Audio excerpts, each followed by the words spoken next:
நான் உங்கள் டிஎஸ்ஆர் பேசுகிறேன். எல்லாம் எப்படி இருக்கீங்க?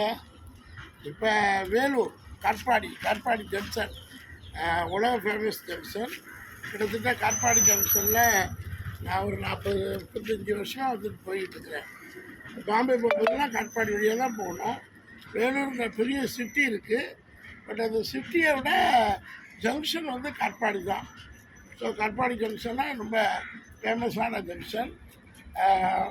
ஸோ அதில் பார்த்தீங்கன்னா ஜங்ஷனில் குட்ஸ் கேரியர் ட்ரெயின் போகுது பாருங்க, ஃபஸ்ட் கிளாஸ் ட்ரெயின் போகுது பாருங்க. பாருங்க, டபுள் டக்கர் வண்டி போகுது, எல்லாம் லேட்டஸ்ட் வண்டி மாதிரி இருக்குது. ஸோ அது லேட்டஸ்ட்டாக இல்லையான்னு நீங்கள் தான் முடிவு பண்ணணும். ஸோ குட்ஸ் ஷெட்லேருந்து நமக்கு அரிசி வரும். அடுத்து ஸோ 6 டன் லாரி வாழ்க்கைங்கிறது ரொம்ப ஒரு விசித்திரமான வாழ்க்கை. ஏன்னா தியாகிகள்னு சொல்லலாம், சுதந்திர போராட்ட தியாகிகள் மாதிரி ஒரு கைலி லிங்கியோட அப்படியே ஜாலியாக. இப்போ ஏசி போட்டு ஓட்டுனாங்க, பட் ஏசி போட்டு வர்ற காலம் கீழே ரெங்கிட்டு வருது. லாரி டிரைவர் நல்லா சமைச்சு சாப்பிட்டுட்டு டே நைட்டு தெரியாது, பகல் எது ராத்திரி எதுவும் தெரியாது. சில நேரத்தில் பகல் ஃபுல்லாக தூங்கணுமா, பகல் ஃபுல்லாக தூங்கணும், குட்ஸ் ஏற்றணும். லாரி வாழ்க்கை ஒரு சுகமான வாழ்க்கை. பட் என்ன, நைட்டு விடிய ஓட்டணும். கண்டவன் திட்டுவான், என்னமோ லாரிக்காரங்களை கண்டா அப்படி திட்டுவான், ஓரமாக போகும்பா, இல்லை இப்படியே நடு ரோட்டில் வரம்பா, லோடையும் பார்க்கணும். ஆனால் அவ்வளோ பெரிய வாங்கணும், உயிர் நாடி பொருட்களை ஏற்றிக்கிட்டு போகும், அரிசி, அது மாதிரி இப்போ சிமெண்ட்டு, அப்புறம் என்ன காய்கறியா, உரம், காய்கறி, அதான் உயிருக்கு தேவையான ஒரு மனுஷன் உயிர் வாழணும்னா லாரிகள் இயங்கலன்னா தெரிஞ்சு போயிடும். லாரி ஸ்ட்ரைக் வந்தாலே சோத்துக்கு பஞ்சமாயிடும், காய்கறிகள் பஞ்சமாயிடும், எண்ணெய் கிடைக்காது, ஒன்றுமே கிடைக்காது. ஸோ லாரி வந்து நம்ம வாழ்க்கையில் ஒரு உயிர் நாடியான அத்தியாவசியமான ஒன்று. எல்லாம் 6 tyre, 12 tyre, 10 tyre, 40, 10 lorry 20 lorry இருக்கிற இடத்துல இருக்க பாருங்க. அவ்வளோ அருமையாக அமைதியாக இருக்கு பாருங்க லாரி. நானும் லாரியில் ட்ராவல் பண்ணியிருக்கேன், லாரி வாடகைக்கு எடுத்து ஓட்டியிருக்கேன். ஒரு காலத்தில் ஒரு 600 கிலோமீட்டர் லாரி ஓட்டுறதுக்கு ஒரு 200 ட்ரிப்பு பஞ்சர் பார்த்துருப்பேன். அவ்வளோ வரைச்சி 600 கிலோமீட்டர் லாரி எடுத்து வாடகை ஓட்டுறதுக்கு 200 இடத்துல நின்று பஞ்சர் பார்த்துருக்கோம். லாரி டயர் எவ்வளோ பெருசு, அதுக்கு வந்து பஞ்சர். அப்போ அந்த டயர் என்ன கண்டிஷன் பாருங்கள். அந்த மாதிரி எல்லாம் வறுமை, லாரி டிரைவருக்கு வாடகை கிடைக்காது. அதுக்கப்புறம் பார்த்தீங்கன்னா இப்போல்லாம் சொகுசு நேஷ்னல் பர்மிட் லாரி. நான் சொல்லும்போது இருக்கிறதுலாம் பென்ஸு லாரி இருக்கும், இல்லை லைலாண்டு பென்ஸு 2 தான். பென்ஸு கூட நல்லா சூப்பராக இருக்கும். அந்த மாதிரி வாழ்க்கையை சந்திச்சுட்டு வந்திருக்கிறேன். எப்படின்னா அந்த 200 பஞ்சர் சொல்கிறது அந்த டிரைவர் ஓனர். அப்படி வருமானம் இருந்தால் ஏன் 200 பஞ்சர், ஒரு 5 கிலோமீட்டர் போவார், டக்குன்னு சீட் ஆகி பஞ்சர் ஆகிடும். அதை கலட்டி கொடுத்த மாதிரி 6 நாள் ஒரு 600 கிலோமீட்டர் போயிருக்கிறோம். டே நைட்டு கைலி தான் கட்டிக்குவோம், நல்லாயிருக்கும். அன்றாயிரம் போட்டுக்கிட்டு கைலி கட்டிக்கிட்டு அப்புறம் குளிக்க முடியாது. குளிக்கிறதுக்கு இடம் கிடைக்கும், போகிற வழியிலலாம் ஆறு இருக்கும், அதில் குளிச்சுட்டு வர்றது. அப்புறம் அதுலேயே கறி மீன் ஆக்கி சாப்பிட்ற பழக்கம் உண்டு. அப்படியே சாப்பிட்டுக்கிறது. அப்புறம் ரோட்டு கடை, லாரியில் போகும்போது கடைகள் இருக்கும், இந்த ஆத்தா கடைகள், இந்த அம்மணி கடைகள், இந்த மாதிரி ஒரு ஸ்பெஷலாக கடன். நல்லா மட்டன், எங்கே நல்லா மட்டன் கிடைக்கும், எங்கே மீன் கிடைக்கும், அந்த ஃபேமிலியோட கொஞ்சம் அந்த ஒரிஜினாலிட்டி ஃபுட்டு லாரி வாழ்க்கையில் கிடைக்கும். நமக்குன்னே அவங்க நிப்பாட்டிடுவாங்க ஒரிஜினாலிட்டி ஃபுட்டு. அப்புறம் வந்து இப்போல்லாம் உலகம் 2000க்கு அப்புறம் பணம் வந்து விரல ஆரம்பிச்சிருச்சு. அது நான் சொன்னதெல்லாம் 90 கதைகள். 90ல் லாரி போகணும்னா அதிகபட்ச வாடகமே 1000, 1200 ரூபா, 1300 ரூபா தான் லாரி வாழ்க்கை. 1300 ரூபா ஒரு லோடு எடுத்தோம்னா டிம்பர் ஏற்றுறோம், தக்காளி ஏற்றுறோம், வெங்காயம், அனைத்து பொருளும் ஏற்ற வேண்டியது. டயரெல்லாம் ரீபட்டர், எஃப்சின்னு சொல்லுவாங்க. எப்படின்னா பட்டன் தெரிஞ்சு போயிடும், அதனால் ரீபட்டன் கொடுக்க மறந்து போச்சு. ஒரு வாழ்க்கையிலையும் ஒரு டெக்னாலஜி. லாரி ஓட்டுறதுல அவ்வளோ ஒரு சுகம். எல்லா ஓனர்களுக்கும் வண்டி ஓட்ட தெரியும். ஆனால் வந்து லாரி வந்து யாருக்கு தெரியுமா ஓட்ட, ஒன்று ஒன்றுமே தெரியாதவங்களுக்கு பணக்காரங்களுக்கு தான் லாரி ஓட்டு. அது இப்போ அந்த காலத்தில் நான் சொல்கிறேன் தொண்ணூறில் அந்த காலத்துலலாம் எல்லாம் அதான் சொல்லுன்னா 100 கிலோமீட்டருக்கு 30 பஞ்சர் பார்ப்பேன். அந்த கண்டிஷன் இருக்கும். பட்டன் கொடுப்பேன். இப்போயே அப்படிதான் இருக்கு. ஒன்றும் வித்தியாசம் தெரியலையா? இல்லை இப்போல்லாம் இதாக இருந்துச்சுண்ணா, எல்லாம் ரேடியல் டயருங்க. அப்போல்லாம் சாதா டயரு, இப்போல்லாம் ரேடியல் டயரு. விலையும் ஏறி போச்சு. வாடகை ஏறிச்சா? நீ புதுசாக 500 கிலோமீட்டருக்கு எவ்வளோ வாடகை? 500 கிலோமீட்டருக்கா? 500 கிலோ யோசிக்கிறீங்க. 500 கிலோமீட்டர் சென்னை டு சேலத்துக்கு எவ்வளோ? சென்னை டு சேலம் 1000. இப்போ கண்ணு கணக்கா? 12,000. ஆமாம் ஆமாம் ஆமாம். நீ 20 கல்லு ஏற்றுனா 20,000.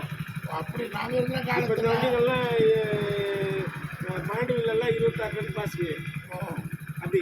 இப்போ மோடி வந்து இப்போ டோல்கேட்டெல்லாம் ஏற்றுறாங்க அப்பப்போன்னு சொல்லி நாங்கள் இருக்கும்போது குண்டு குடி ரோடு எது பார்த்து பார்த்து ரொம்ப உயிரை கையில் பிடிச்சிட்டு ஓட்டுனேன். எவ்வளோ நினைக்கல நீங்கள் ஷூட்டிங்க சைடில் பார்க்குறேன். நேபாள் இந்தியாவில் சார்ந்ததே கிடையாது. அந்த ஸ்டேட்டு நேபாள். கிளிநீர் இங்கிருந்து நேபாள் வரைக்கும் போய் வராங்க நம்ம ஆளுங்க. கிளீனர் கிளிநீர் இல்லாமே வண்டி யாரு டோர் வைக்கிறது? யார் உட்காந்து எல்லாம் ஃபுல்லாக லாக்கு. டைவர் பார்க்குறதுலாம் அதனால ஆக்சிடென்ட் பெருகுமே. இல்லைண்ணா நைட்டு 11 மணி வரைக்கும் ஓட்டுவாங்க. மத்தியானம் 11 மணி வரைக்கும் ஓட்டுவாங்க. எங்கன்னா பங்கு 10 ஸ்டெப்பு 10 ரூபாங்க. வெடிகாலம் எத்தனை மணி? 4 மணிக்கு தூக்கம், 4 மணிக்கு போகிறோங்கிறாங்க, 5 மணிக்கு ஏழு போகிறோம். ஏன் கிளீனர் இல்லைன்னா புது டிரைவர் எப்படி வருவாங்க? வரமாட்டாங்க சார். டிரைவர் டிரைவர் ஒரு ஆள் ஓட்டுறாங்க. அப்புறம் யார் அடுத்து லாரி ஓட்டுறது? இப்போ என்ன தெரியுமாண்ணா, கிளீனரை வேலை செய்யறவங்கலாம் கொஞ்சம் பேர் டிரைவர் ஆகிட்டாங்க. கொஞ்சம் பேர் விவசாயத்துக்கு போய் இறங்கிட்டாங்க. லாரி வேலையை பாருங்க, கிளீனர் இல்லைன்னா லாரி ஓட்டுறது எவ்வளோ கஷ்டம் தெரியுமா? ஒரு அடுபடி அந்த பக்கத்தில் யாரும் ஒருத்தர் இன்ச்சுட்டு போயிடுவான், இல்லை திடீர்னு குறுக்கு விழுந்துருவான், சைடு பார்க்கணும். இன்னொன்று என்ன தெரியுமாண்ணா, இப்போல்லாம் பின்னாடி வரவங்க கேமரா செட் பண்ணிடுறாங்க. என்னது ரன்னிங்கில் எவ்வளோ ஏறினாலும் தெரிஞ்சிடும். 5வது பையில 6வது பையில 10வது பையில வருவாங்களா? இப்பயே அதெல்லாம் விவசாயம் போயிட்டாங்க. அப்படியா? லாரி கிளீனர்கள் இல்லாத உலகமா இருக்க. உங்களுக்கு ஏசி போடணும்னு புதுசா கண்டிஷன் போட்டுருக்காங்களே. ஏசி இல்லைன்னா ஓட்டக்கூடாதுன்னு சொல்லியிருக்காங்களே, தெரியுமா? ஏசி பாப்புலா அதாவது ஒரு தரையில படுத்து தூங்கி பழக்கமா போச்சு. லாரி இந்த 12 நாள் 10 நாள்லாம் லோடு இறக்கிறதுக்காக அதெல்லாம் இருக்கா? ஒரு ஊர்ல போனோம்னா லோடுக்காக டிஎன்பிசி 4 நாள் நேபாள் சொல்றேன். ஒரு மாசத்துக்கு ஒரே சிங்கிள் தான் ஓடுறேன். ஒரு சிங்கிள் வாடகை வந்துடும். ஒரே ட்ரிப் தான். இப்படி போகிறது ஒரு 15 நாள். அப்படியும் 15 நாள்ன்றது ஒரு 12 நாளில் போயிட்டுனா அங்கே ஒரு 2 நாள் லோடு இறக்கிறதுக்கு ஒரு 2 நாள். எல்லாமே நேஷனல் பர்மிட்டாக இருக்குது. இப்போ நம்ம ஊர் பர்மிட்டுக்கு வண்டி இல்லையாப்ப தமிழ்நாடு பாடி வந்து எம்டிஎஸ்டி டோரெல்லாம் இந்த மஞ்சள் மீன் சித்தெல்லாம் சாதா வண்டி. சாதா வண்டி தான். அது நேஷனல் பர்மிட்டு. அது நேஷனல் பர்மிட் தான். ஒரு பிடிச்ச வண்டி நேஷனல் பர்மிட். மருன்னு வெள்ளம் தான் நேஷனல் பர்மிட். ஆமா. மஞ்சளும் பின்னாடி மஞ்சள் இருந்துச்சுன்னா சாதா வண்டி. சாதா வண்டி. இப்போ என்ன 2 கம்பெனி இருந்துச்சு. பென்ஸ் இருந்துச்சு, அதுவும் லைலாண்ட் இருந்துச்சு. இப்போ எல்லா கம்பெனி வண்டியும் புதுசாக என்ன வந்துருக்குது? Benz, Leyland, Bharat Benz. அதான் பென்ஸ் கம்பெனி. இஷ்யூஸ் இருக்கா? இஷ்யூஸ் இன்ஜின் இருக்கா? இஷ்யூஸ் இன்ஜின் பிரமாதமாக போகும். ஜப்பானீஸ் இன்ஜினு அதெல்லாம் அப்பத்தி நீ சொல்றது. நான் சொல்றது 35 வருஷத்துக்கு முன்னாடி இன்ஜினெல்லாம் அப்போ இஷ்யூஸ் இன்ஜின் அப்படியே கண் மாதிரி போகும். ஃபர்ஸ்ட் இஷ்யூஸ் இன்ஜின்னு, அடுத்த பென்ஸ் வந்து பசுமாடு மாதிரி, லைலாண்டு வந்து இப்போ வந்துனா